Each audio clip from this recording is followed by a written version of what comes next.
அனைவருக்கும் வணக்கம். மதுரையில் தமிழக வெற்றி கழகத்தின் 2வது மாநில மாநாடு மிக பிரம்மாண்டமாக இன்னைக்கு இன்னும் கொஞ்ச நேரத்தில் தொடங்க போகுது. இந்த வீடியோ வர நேரத்தில் அது தொடங்கி இருக்கலாம். இந்த நேரத்தில் ஒரு தரமான சம்பவம் டிவிகே பாய்ஸ் பண்ணியிருக்கிறாங்க.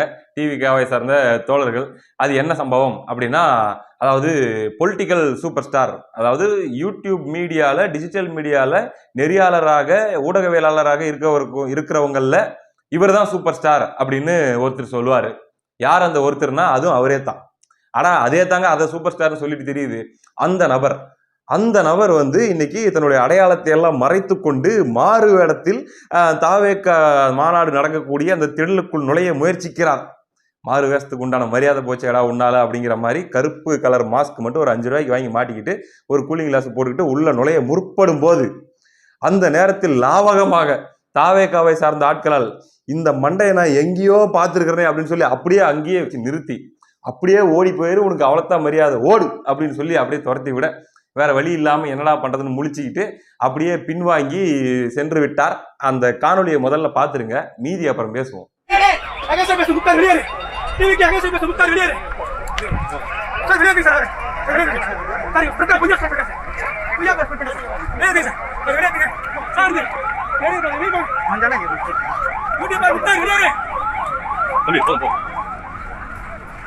நம்ம ஏற்கனவே கேள்விப்பட்டோம் இல்லையா, அதாவது இந்த பெண் நிறுவனம், இந்த நிறுவனம் வந்து ஒட்டுமொத்த தமிழ் ஊடகங்களையும், அது டிஜிட்டல் மீடியாவாக இருந்தாலும் சரி அல்லது வந்து மெயின் ஸ்ட்ரீம் மீடியாவாக இருந்தாலும் சரி, மொத்த ஃபோக்கஸையும் இந்த மாநாடு பக்கம் திருப்புங்க.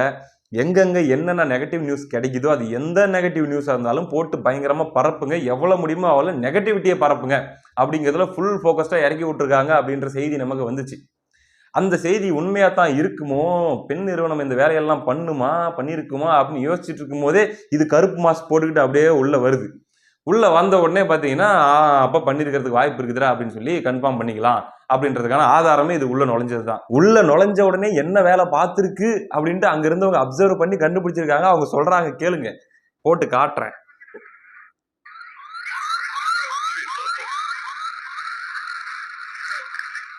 யூடியூபர் முக்தார் வந்து பாத்தீங்கன்னா மாஸ்க் போட்டு மாறுவேடத்துல இருந்திருந்தாரு. சோ நாங்க ரொம்ப நேரம் ஃபாலோ பண்ணுவார், என்னதான் பண்றான்னு பார்த்துட்டு இருக்கும்போது அவரு இங்க என்னென்ன நெகட்டிவா இருக்கோ அதெல்லாம் எடுத்து ப்ரொமோட் பண்றதுக்காக, நெகட்டிவ் மட்டுமே ஸ்ப்ரெட் பண்றதுக்காக உள்ள வந்திருக்காரு தெரிஞ்சுக்கிட்டோம். எல்லா டைம்லயும் டேப்லெட் தண்ணி வருது, எந்த டேப்லெட் தண்ணி வரல, மாஸ்க் போட்டுட்டு சோ டேப்லெட் தண்ணி வரல இந்த மாதிரி ஒரு பொய்யா ஸ்ப்ரெட் பண்றாரு. நான் உடனே என்ன பண்ண, திரும்ப வெயிட் பண்ணுங்க, தண்ணி வரன்னு சொல்லி தண்ணி வர வச்சு காட்டிட்டேன். வச்சு காட்டின பிறகு அடுத்து என்ன பண்றாருன்னா, இன்னொரு பையனை கூப்பிட்டு அந்த பையனை சொல்றாரு, லேட்டா மேல மட்டும் அழுத்துறாரு. அப்ப தண்ணி வரல. எப்படி பிளான் போட்டிருக்காப்ல பாத்தீங்களா? டேப்ல தண்ணி வரல அப்படின்னு சொல்லி அங்க போயிட்டு இவர் வந்து ஆய்வு பண்றாரா, யோ வருதியா பாரியா அப்படின்னு சொல்லி அதை ஆன் பண்ணி அழுத்தி காமிச்சாங்களா, தண்ணி வந்துச்சான். அதுக்கப்புறம் கூட அசிஸ்டண்டா வந்த பையனை கூப்பிட்டு சும்மா லேசா மட்டும் டச் பண்ணு, தண்ணி வராத மாதிரி நம்ம ஒரு ஷாட் எடுத்துக்கலாம் அப்படின்ட்டு, ஒரு வீடியோ எடுத்துக்கலாம் அப்படின்ட்டு அதை வாட்ச் பண்ணியிருக்கிறாங்க, கண்டுபிடிச்சிட்டாங்க. தண்ணி வரலன்னு போட்டு அவர் தனியா போயிட்டு பிரஸ் மீட் கொடுக்குறாரு. நான் சொல்லிட்டேன், நீங்க பொய்யா ஸ்ப்ரெட் பண்றீங்க, தண்ணி வருது, நீங்க இங்க இருக்கக்கூடாது, நீங்க வெளியே இருங்கன்னு சொல்லி அவர் அங்க வந்து பந்தல் மாநாடு நுழைவாயில் வரை போய் துரத்தி கொண்டு போய் விட்டுட்டோம். சோ இனிமே யாரும் தப்பா ஸ்ப்ரெட் பண்றது வராது. உண்மையை சொல்லுங்க, இங்க யாரும் உண்மையை சொல்லுங்க, தப்பு இல்ல. ஆனா பொய்யா எதுவும் ஸ்ப்ரெட் பண்ணாதீங்க. மீடியாக்கு மேல எங்களுக்கு ரொம்ப பெரிய மரியாதை இருக்கு. நீங்க எங்களுக்கு ரொம்ப சப்போர்ட் பண்ணுவீங்க. வாங்கிட்டு அந்த ஜால்ரா போறதா வெளியில வச்சு மாநாடுக்கு வெளியில அது வேண்டாம், அது வேண்டாம். நான் குடும்பமா ரைட்டு. ஆனா அங்கேயே பிடிச்சி அமுக்கி அப்படியே பிடிச்சி நசுக்கி கிளம்பு அப்படின்னு சொல்லி துரத்தி விட்டாங்க அப்படிங்கிறது உண்மையிலே ஒரு பாராட்டுக்குரிய சம்பவம். ஏன்னா இதெல்லாம் உள்ள வந்துருச்சுன்னு வச்சுக்கோங்க, நம்ம சும்மா காமெடிக்காக சொல்லிட்டு இருக்கோம்ல, எப்பா பாத்ரூம் போறவங்க பார்த்து போங்கப்பா, உள்ள கேமரா வச்சுக்கிட்டு ஏற்கனவே எவனோ ஒருத்தன் மீடியான்னு சொல்லி உட்காந்துட்டு இருக்க போறாங்க, கேட்டா இல்லைங்க தண்ணி கரெக்டா வருதா அப்படிங்கிறத வந்து நாங்க ஆய்வு பண்ணி அங்க இது கொடுத்துட்டு இருக்கிறோம், பைட்டு கொடுத்துட்டு இருக்கிறோம், லைவா போயிட்டு இருக்குது, நீங்க பாட்டுக்கு நீங்க லைவா போங்க அப்படின்னு சொல்லி சொன்னாலும் சொல்லுவாங்கப்பா அப்படின்னு நம்ம விளையாட்டுக்கு சொன்னோம். ஆனா இந்த கேஸ் எல்லாம் உள்ள விட்டுருந்தீங்கன்னா அந்த வேலையை பண்ணக்கூடிய ஆளு தான். ஆமா, நீங்க போய் உள்ள அவசரமா போய் இப்படி திறந்தீங்கன்னு வச்சுக்காங்க, யாராச்சும் ஒருத்தர், ஒரு பெரிய மனுஷன், நீங்க ஏதோ ஒரு அவசரத்துல போய் திறக்குறீங்கன்னா உள்ள உட்காந்துட்டு இருக்கோம், ஏய் நீ எங்கே அங்க பண்றன்னா சிரிச்சுக்கிட்டே நீங்க பாட்டுக்கு போங்க, நான் பாட்டுக்கு இருக்கிறேன் அப்படின்னு சொல்லக்கூடிய ஒரு ஆளுங்க.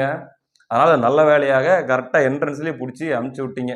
அந்த வகையில பாராட்டுகள். இல்லைன்னா ரொம்ப நாத்தம் பிடிச்ச நாரி போன செய்திகள்லாம் இவன் வந்து அங்கிருந்து இப்போ எனக்கு குப்பையில் நிறைய மாத்திரை கீழே கட்சிக்குது, வா உனக்கு கொடுக்குறேன் அப்படின்னு சொல்லி சந்தானம் கூட்டின்னு போகிறாருல ஒரு படத்தில், அந்த மாதிரி அங்கே குப்பையில் என்னென்னலாம் கிடைக்குது அப்படிங்கிறதெல்லாம் போயிட்டு ஆய்வு பண்ணி கலெக்ட் பண்ணி அது எல்லாத்தையும் ஒரு டப்பாவில் அள்ளி போட்டுன்னு வந்து சேனலில் ஒரு எபிசோடாக ரிலீஸ் பண்ணலாம் அப்படின்ற பிளானோட உள்ளே வந்திருக்கும்.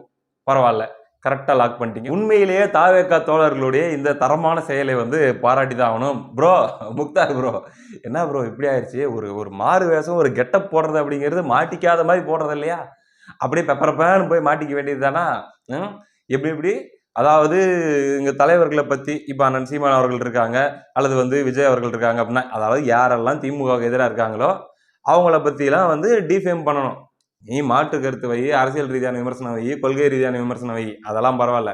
இவர் அதெல்லாம் பண்ண மாட்டார். குறிப்பாக லேடிஸ் மேட்டர், அவங்க குடும்பத்துக்குள்ளே ஒன்றா இருக்கிறாங்களா, அவங்களுடைய வந்து கணவன் மனைவி அவர்களுடைய வாழ்க்கை எப்படி இருக்குது, இல்லற வாழ்க்கையெல்லாம் நல்லா இருக்குதா, அல்லது வந்து அவங்களுக்குள்ள ஏதாச்சும் குழப்பமா, அதை பற்றி ஏதாச்சும் கதை இருந்தால் சொல்ல முடியுமா, என்ன அப்படின்னு சொல்லி யாரையாச்சும் கெஸ்ட் மாதிரி கூப்பிட்டு வச்சுக்கிட்டு, அது நல்லா பழுத்த பழமாக இருக்கக்கூடிய கெஸ்ட்டுங்களாம் இந்த டாக்டர் என்னங்க காந்தராஜ் அப்படிங்கிற மாதிரியான ஆட்கள்லாம் கூப்பிட்டு வச்சுக்கிட்டு கதை கேட்கறது. அது ராத்திரி 10 மணிக்கு மேலே 10:30 மணிக்கு மேலே தூக்கம் வராமல் இருக்கிற சில பூமருக்கு வந்து அதை கேட்டுக்கிட்டு, அடேப்பா கேட்கறதுக்கு நல்லா இருக்குதுடா போடா, நம்ம தான் இதெல்லாம் பார்க்க முடியல, அவங்களாம் வாழ்கிறாங்க பாரு அப்படிங்கிற மாதிரி நினச்சிட்டு இருக்கிற சில பேர் இருப்பாங்க இல்லையா, அவங்கள டார்கெட் பண்ணி அந்த ஆடியன்ஸுக்கு தீனி போடுற வேலையை செஞ்சுட்டு இருந்த ஒரு மட்டமான ஒரு நபர் தான் இந்த முக்தார் அப்படிங்கிற நபர். இந்த நபரை தான் இன்னைக்கு துரத்தி அடிச்சிருக்காங்க. எனக்கு என்ன கேள்வி அப்படின்னா, இவர் இருக்கிறது இங்க வேலூர் கிட்ட இருக்காப்புல, வேலூர்ல இருந்து மெனக்கெட்டு நீ உன் ஆளுங்களை கூட்டிக்கிட்டு மதுரைக்கு போக வேண்டிய தேவை என்ன வந்துச்சு? இங்க சென்னையில எவ்வளவு போராட்டம், வேலூருக்கும் சென்னைக்கு எவ்வளவு தூரம் ஆர்ப்பாட்டம் தொடர்ந்து 13 நாள் நடந்துட்டு இருந்துச்சு. சென்னைக்கு வந்தீரா, சென்னைக்கு வந்தியாடா அப்படின்ட்டு உங்களோட வயசுல பெரியவங்க உங்களை பார்த்து கேட்டுருவாங்க. நான் வயசுல சின்னவன் அப்படிங்கிறதுனால சென்னைக்கு வந்தீங்களா முக்தார் ப்ரோ, வந்து இப்படிதான் வந்து லைவ் கரை வச்சுருந்தீங்களா, எவ்வளவு நேரம் ஆயிருப்போது வேலூர்ல இருந்து சென்னைக்கு வர்றதுக்கு? 1.5 மணி நேரம் ஆகுமா, மிஞ்சி போனா 2 மணி நேரம். வந்து அங்கேயே இருந்து அதை கவர் பண்றது 13 நாள்ல ஒரு நாள் கூட வரதுக்கு நேரம் இல்லையா? இங்க தமிழ்நாட்டில் வந்து தென் மாவட்டங்கள்ல இருந்தெல்லாம் வந்து சமூக ஆர்வலர்கள் உட்காந்து ஆதரவு கொடுத்துட்டு போனாங்க, அவங்களுக்காக பேசிட்டு போனாங்க, அவங்களோட சேர்ந்து கைதாகிட்டு போனாங்க. அப்பெல்லாம் பேசுறதுக்கு ஒண்ணும் இல்லை. இவர் வந்து நடுநிலையான நேர்மையான ஊடகவியலாளர்னு சொல்லி ஒரு சர்டிபிகேட் கொடுக்கறது யாரு? மரியாதைக்குரிய தோழர் திருமாவளவன் அவர்கள். அவருடைய 1ஆம் ஆண்டு, அதாவது அந்த சேனலுடைய தொடக்க விழா, அதுக்கப்புறம் பார்த்தீங்கன்னா 1ஆம் ஆண்டு நினைவு விழா, என்னங்க வரும் அந்த 1ஆம் ஆண்டு ஃபர்ஸ்ட் ஆனிவர்சரி, அதில் போய் கலந்துக்கிட்டு முக்தாரை புகழ்ந்து தோழர் திருமாவளவனை வாசிக்க, தோழர் திருமாவளவன் அவர்களை புகழ்ந்து முக்தார் அவர்கள் வாசிக்க, 5 கருணாநிதிக்கு சமம் காண முடிய தோழர் திருமாவளவன் அவர்கள் அப்படின்னு சொல்லி பேசுறது, நாம் தமிழர் கட்சிக்காரங்க டிவிகே கட்சிக்காரங்களாம் எச்ச பொறுக்கீங்க அப்படிங்கிற மாதிரி பேசுறது, அந்த மேடையில இவ்வளவு வேலையும் பண்ணிட்டு அந்த மாநாட்டு திடலுக்குள்ள நீ போகணும்னு முயற்சி பண்ணியிருக்கிற. அது எந்த நோக்கமா இருக்கும்? மக்கள் பிரச்சனை தமிழ்நாட்டில் இவ்வளோ நடந்திருக்குது, எங்கேயுமே போல, மீடியானா எல்லா செய்தியும் தான் கவர் பண்ணணும், அதை பண்ணல. ஆனா இங்க இவ்வளோ ஆர்வமா எதுக்காக போகணும்? மீடியா ரொம்ப எல்லை மீறி போயிட்டு இருக்குதுங்க. உண்மையிலேயே தாவேகாரங்க ஒரு அறிக்கை விட்டுருந்தாங்க இல்லையா, சொல்ல முடியாது, நம்ம தாவேகாரங்க மாதிரி திமுக காரங்களும் உள்ள நுழைஞ்சு பல குழப்பங்களை பல பிரச்சனைகளை ஏற்படுத்த வாய்ப்பு இருக்குது, ரொம்ப எச்சரிக்கையா இருங்க, உள்ள கூட்டத்தில் யார் யாரெல்லாம் கலந்துருக்காங்கன்னு தெரியல அப்படின்னு சொல்லி அவங்க ஒரு சந்தேகப்பட்டாங்க இல்லையா. நடக்கிறதெல்லாம் பார்த்தா அந்த சந்தேகப்பட்டதுல ஒரு நியாயம் இருக்குமோ அப்படிங்கிற மாதிரி தான் தோணுது. எங்கேயோ ஒரு மது பாட்டில் உடைக்கப்பட்டிருக்குதுங்க, உடஞ்சி அந்த மது வந்து இப்படி சிந்தி இருக்குது கோயிலுக்கு போற வழியில. அங்க பேரிகேட் போட்டு வச்சிருக்காங்க, அங்க ஏதோ ஒன்று உடஞ்சிருக்குது. அந்த ஒரு நியூஸ் எடுத்து அந்த கீழே சிந்தி இருக்கிற மதுவை அப்படி வட்டம் போட்டு, யாரு நம்ம நெல்சன் சேவியர் சமீபத்தில் தான் போய் சேர்ந்திருக்காரு. ஒன் இண்டியால இருந்து போயிட்டு நியூஸ் மீடியா 24/7 நியூஸ் தமிழ் 24/7 ஏதோ ஒரு சேனல்ல, அந்த சேனல்ல போடுறாங்க பாருங்க மேல கேப்ஷனு, மகா பாவம் செய்த தாவேகாவினர்.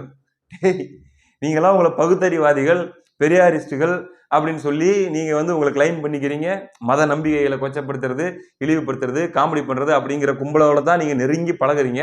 என்ன திடீர்னு உங்களுக்கு வந்து கோயிலுக்கு போற இடத்துல மது பாட்டில் உடஞ்சி கிடக்குது, மகா பாவம், ஐயோ அப்படின்ட்டு. அதாவது போற வேகத்துக்கு என்னெல்லாம் கிடைக்குதோ அள்ளி போட்டு ஸ்ட்ரீம் பண்ணிக்கிட்டே இரு, போட்டுக்கிட்டே இரு அப்படிங்கிற மாதிரியான ஒரு மோடு.